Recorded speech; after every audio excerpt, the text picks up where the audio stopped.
স্বাগত দীপ্ত সন্ধ্যার সংবাদে আপনাদের সাথে আছি আমি আনোয়ারুল আলম। শুরুতে জানাবো সংবাদ শিরোনাম। লেবু, বেগুন, শসা ও কাঁচামরিচ চোখ রাঙাচ্ছে ভোক্তাদের, কাটছে না বাজারের অস্থিরতা। ভাষা শহীদদের শ্রদ্ধা জানাবেন রাষ্ট্রপতি, প্রধানমন্ত্রী সহ সর্বস্তরের মানুষ, নিরাপত্তা জোরদার। 10 দিনের মধ্যে পারমাণবিক কর্মসূচি নিয়ে চুক্তি না করলে হামলা, ইরানকে যুক্তরাষ্ট্রের হুমকি।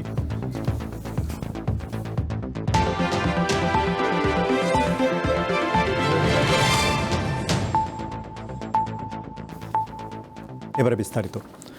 মহান শহীদ ও আন্তর্জাতিক মাতৃভাষা দিবস আগামীকাল। শ্রদ্ধা ও ভালোবাসায় আজ রাত 12টা 1 কেন্দ্রীয় শহীদ মিনারে পুষ্পস্তবক অর্পণের মধ্য দিয়ে দিবসের কর্মসূচি শুরু হবে। শ্রদ্ধা জানাবেন রাষ্ট্রপতি ও প্রধানমন্ত্রী সহ সর্বস্তরের মানুষ।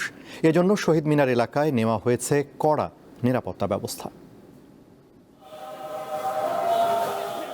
কেন্দ্রীয় শহীদ মিনারে রং তুলিতে আলপনার কাজ, দেয়াল লিখন, গ্রাফিতি আঁকার কাজ শেষ, প্রস্তুত শ্রদ্ধা নিবেদন পর্বের জন্য।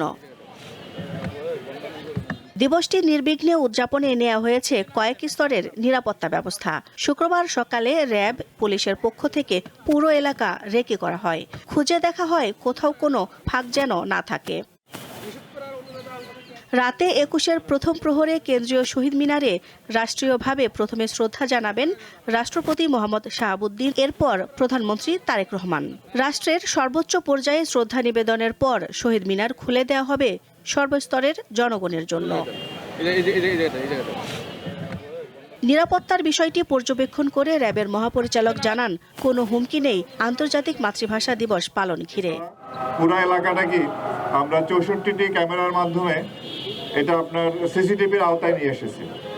আমরা আশা করি যে পরিমাণ নিরাপত্তা ব্যবস্থা আমরা গ্রহণ করেছি, তা আমরা নিরাপত্তার সাথে নিরাপদেই এই অনুষ্ঠানটি সম্পন্ন করতে পারবো। ঢাকা মহানগর পুলিশের পক্ষ থেকেও নিরাপত্তার স্বার্থে নানা ধরনের পদক্ষেপ নেওয়া হয়েছে। সন্ধ্যা 7টার পর থেকে ঢাকা বিশ্ববিদ্যালয় এলাকায় যানবাহন চলাচলে কড়াকড়ি আরোপ করা হয়েছে। শহীদ মিনারে প্রবেশের ক্ষেত্রে নির্দিষ্ট সড়ক ব্যবহার করতে হবে। শহীদ মিনারে শ্রদ্ধা নিবেদনের জন্য পলাশীর মোড়, জগন্নাথ হল ক্রসিং, শহীদ মিনার এই রুট অনুসরণের জন্য সর্বসাধারণকে অনুরোধ করা হলো। এর বাইরে অন্য কোনো রাস্তা দিয়ে শহীদ মিনারে প্রবেশ করা যাবে না। শৃঙ্খলা ও নিরাপত্তার স্বার্থে এটি সবাইকে মেনে চলতে হবে।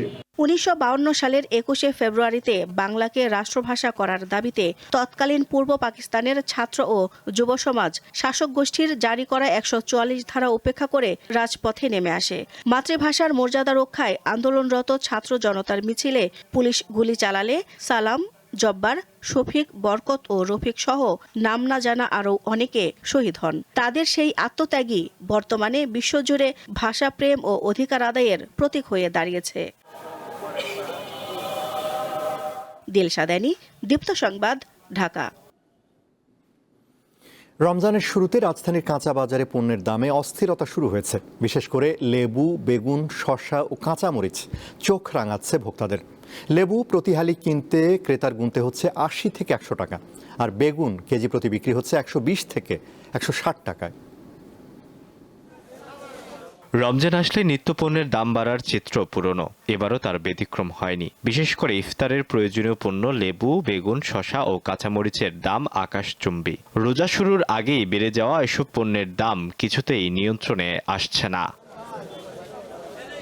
বাজার ঘুরে দেখা গেছে বিক্রেতারা নানা অজুহাতে ক্রেতাদের পকেট কাটছেন। প্রতিহালি লেবু 80 থেকে 100 টাকা এবং বেগুন প্রকার ভেদে 120 থেকে 160 টাকায় পাওয়া যাচ্ছে।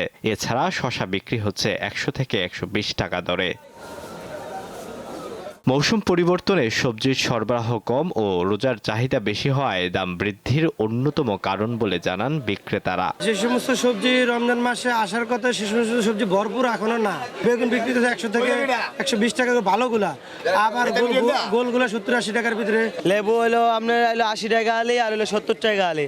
মরিচ আছে 200 টাকা কেজি আছে, 160 টাকা কেজি আছে, 100 টাকা কেজিও আছে। পণ্যের দামে নাভিশ্বাস নিম্ন ও মধ্যবিত্ত আয়ের মানুষের। এ নিয়ে হতাশা আর ক্ষোভ প্রকাশ করেন তারা। রমজান মাসে আজকে এই যে বাজার করতে এসে বেগুনের কেজি যদি 160 টাকা দাম চায়, তাহলে আমরা যারা সাধারণ মানুষজন আমরা কিভাবে এই বেগুন কিনবো কিংবা অন্যান্য তরিতরকারি কিনবো?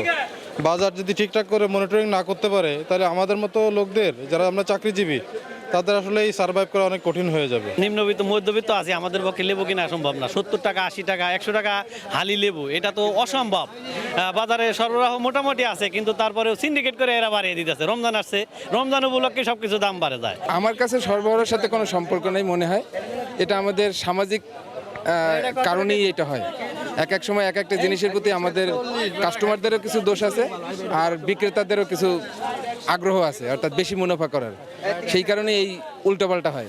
পণ্যের দাম নিয়ন্ত্রণে প্রতিনিয়ত বাজার তদারকির দাবি ভুক্তভোগীদের। আলোয়ান খান, দীপ্ত সংবাদ, ঢাকা। এবারে আরএফএল ওয়ার ড্রপ ঈদ বাজার।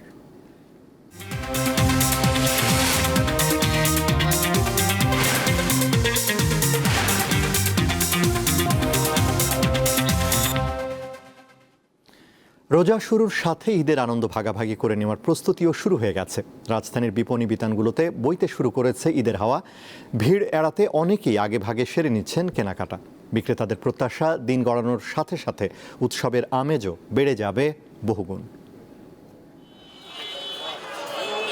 রমজানের এক ফালি চাঁদ দেখা দেওয়ায় পাল্টে গেছে রাজধানীর বিপণী বিতানগুলোর চিত্র। ইফতারের পর থেকেই নিউ মার্কেট, গাউছিয়া সহ রাজধানীর শপিং মলগুলোতে দেখা মিলছে ক্রেতাদের ভিড়। সাধারণত 20 রোজার পর ভিড় বাড়লেও এবারের চিত্র কিছুটা ভিন্ন। গরমের কথা মাথায় রেখে এবং শেষ মুহূর্তের তাড়াহুড়ো এড়াতে আগেভাগে অনেকেই পরিবার নিয়ে কেনাকাটায় নেমেছেন। বিশেষ করে নারী ও শিশুদের পোশাকের দোকানে ভিড় কিছুটা বেশি। রোজা থেকে আসলে দিনে বেরোনো তো অনেক কষ্টকর, যার জন্য আমরা ইফতার করেই প্রথম দিকে আসছি, যাতে কেনাকাটা করতে সুবিধা হয়। গ্রামে চলে যাবে এজন্য আর কি। আর এখন তো ভিড়টা কম, অনেককে গিফট দিতে হয়, কেনাকাটা তো অনেক রোজার ঈদে, এর জন্য আর কি আসা শুরু থেকেই। আমার কাছে শাড়ি দুইটা চেয়েছে হলো 11,500, আমি কিনছি মাত্র 3,000 টাকা দিয়ে। ক্রেতাদের চাহিদার কথা মাথায় রেখে বিক্রেতারাও পসরা সাজিয়েছেন দেশি বিদেশি পোশাকে। ব্যবসায়ীরা জানান, শুরুর দিকে ক্রেতা কিছুটা কম থাকলেও দিন যত যাবে ততই জমজমাট হবে বিক্রি। হয়তো 7-8 রমজান থেকে বেচা কিনা মোটামুটি আল্লাহর রহমতে ভালো শুরু হবে আশা করি। আমাদের এবার কালেকশন মাশাআল্লাহ অনেক সুন্দর কালেকশন, ইন্ডিয়ান, পাকিস্তানি, দেশি, হ্যাঁ আমাদের হিউজ কালেকশন আছে। আমাদের এখন এবারে ঈদের কালেকশন হচ্ছে সারারা, ঘাড়রা আর 3 পিসগুলো হচ্ছে পার্টি গর্জিয়াসের মধ্যে, সুতির মধ্যে। তো হোলসেলার থেকে আমরা যাদের কাছ থেকে আনি তাদের কাছ থেকে বেশি কস্টিং আনা হচ্ছে আর কি, এজন্য বাজারে প্রোডাক্টের কস্টিং একটু হাই। এদিকে সব বিপণী বিতানে তরুণীদের পছন্দের লং কামিজ, সারারা, গারারার কালেকশনে ভরপুর। বিদেশি ব্র্যান্ডের পাশাপাশি এবার দেশি বুটিক সবগুলোতেও এসেছে নতুনত্বের ছোঁয়া। উচ্চ মূল্যস্ফীতির বাজারে কেনাকাটায় কিছুটা হিসেব কষতে হলেও প্রিয়জনের মুখে হাসি ফোটাতে চেষ্টার কমতি নেই সাধারণ মানুষের। বিক্রেতাদের প্রত্যাশা, দিন যত যাবে উৎসবের এই আমেজ আরও বাড়তে থাকবে।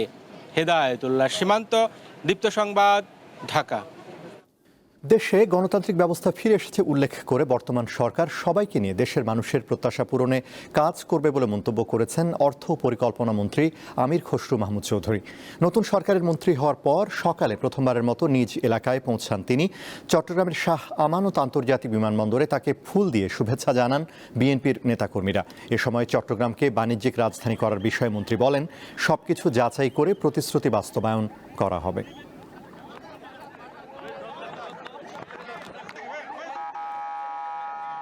সমস্ত দেশের মানুষের প্রত্যাশা পূরণ করতে হবে না, সবার প্রত্যাশা পূরণ করার জন্য কাজ করতে হবে ঐক্যবদ্ধভাবে। এটাই হচ্ছে গণতান্ত্রিক অর্ডার ফিরে আসছে।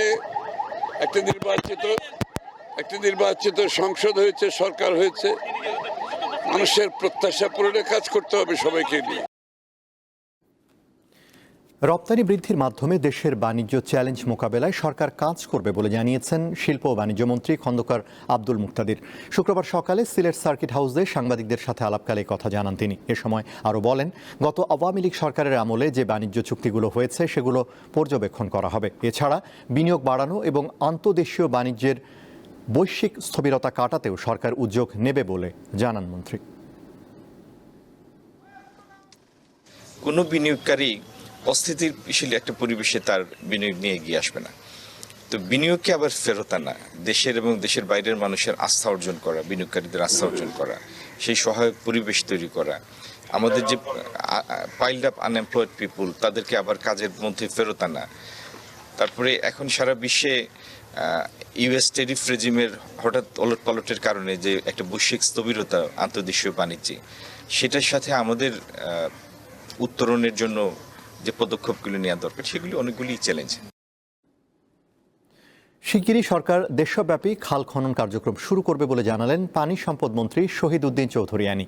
সকালে লক্ষ্মীপুর সার্কিট হাউসে জেলা প্রশাসন, পুলিশ ও পানি উন্নয়ন বোর্ডের কর্মকর্তাদের সঙ্গে মত বিনিময় সভা শেষে সাংবাদিকদের একথা বলেন তিনি। আরও জানান, মন্ত্রিসভার বৈঠকে প্রধানমন্ত্রী সারা দেশের আইন শৃঙ্খলা পরিস্থিতির উন্নতি ও রমজানে দ্রব্যমূল্য নিয়ন্ত্রণে রাখার পাশাপাশি এলাকার উন্নয়নে কাজ করার নির্দেশ দিয়েছেন। এ সময় লক্ষ্মীপুরে নদী ভাঙন রোধে প্রয়োজনীয় ব্যবস্থা নেওয়ার আশ্বাস দেন পানি সম্পদ মন্ত্রী।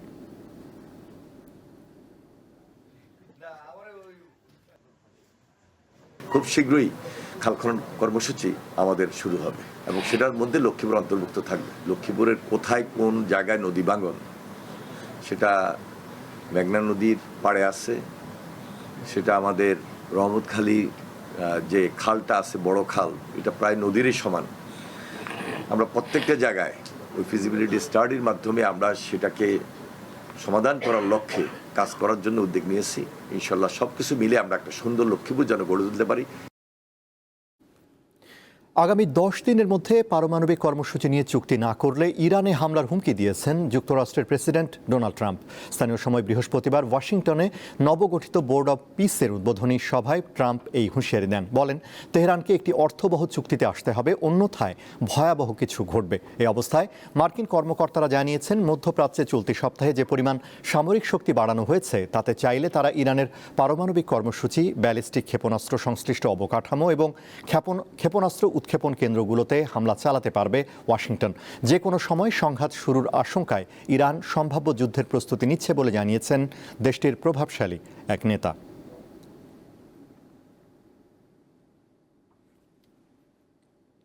সরকারি দায়িত্ব পালনের সময় ক্ষমতার অপব্যবহারের অভিযোগে সাবেক ব্রিটিশ প্রিন্স অ্যান্ড্রু মাউন্টব্যাটেন উইন্ডসরকে পুলিশি হেফাজত থেকে মুক্তি দেওয়া হয়েছে। স্থানীয় সময় বৃহস্পতিবার সন্ধ্যায় জিজ্ঞাসাবাদের পর তাকে ছেড়ে দেয় পুলিশ। রয়টার্স জানায়, অ্যান্ড্রু মুক্তি পেলেও তার বিরুদ্ধে আনা গুরুতর অভিযোগগুলোর তদন্ত অব্যাহত থাকবে। 66 বছর বয়সী এই রাজ পরিবারের সদস্যকে তার জন্মদিনেই পুলিশের গোয়েন্দা কর্মকর্তাদের জেরার মুখোমুখি হতে হয়।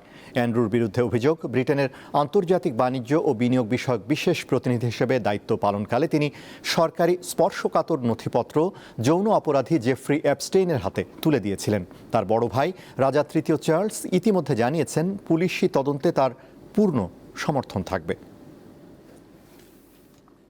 কক্সবাজারে রোহিঙ্গা শরণার্থী ক্যাম্প পরিদর্শন করেছেন তুরস্কের প্রেসিডেন্ট রিসেপ তাইয়েপ এরদোয়ান পুত্র নেকমেতিন বিলাল এরদোয়ান এবং জার্মানির 2014 বিশ্বকাপ জয়ী তারকা মেসুত ওজিল। বৃহস্পতিবার সকাল 11:15টায় ঢাকা থেকে বিশেষ বিমানে কক্সবাজার পৌঁছায় ওজিলদের 11 সদস্যের প্রতিনিধি দলটি। তাদের স্বাগত জানান জেলা প্রশাসক আব্দুল মান্নান ও পুলিশ সুপার সাজেদুর রহমান।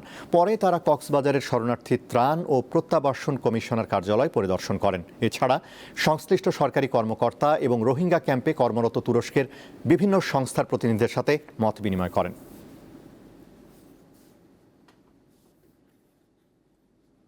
শেষ করব দীপ্তর সন্ধ্যার সংবাদ, তার আগে সংবাদ শিরোনামগুলো জানাবো আরও একবার। লেবু, বেগুন, শসা ও কাঁচামরিচ চোখ রাঙাচ্ছে ভোক্তাদের, কাটছে না বাজারের অস্থিরতা।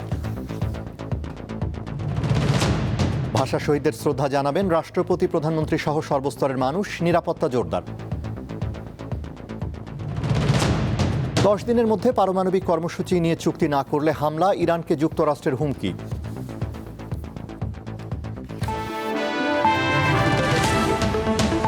এই ছিল এখনকার মতো। আমাদের পরবর্তী দীপ্ত সংবাদ রাত 11টায় দেখার আমন্ত্রণ। এছাড়া আরও তথ্য বিনোদনের খবর পেতে যুক্ত থাকুন দীপ্তর ডিজিটাল প্ল্যাটফর্মগুলোতে। ধন্যবাদ।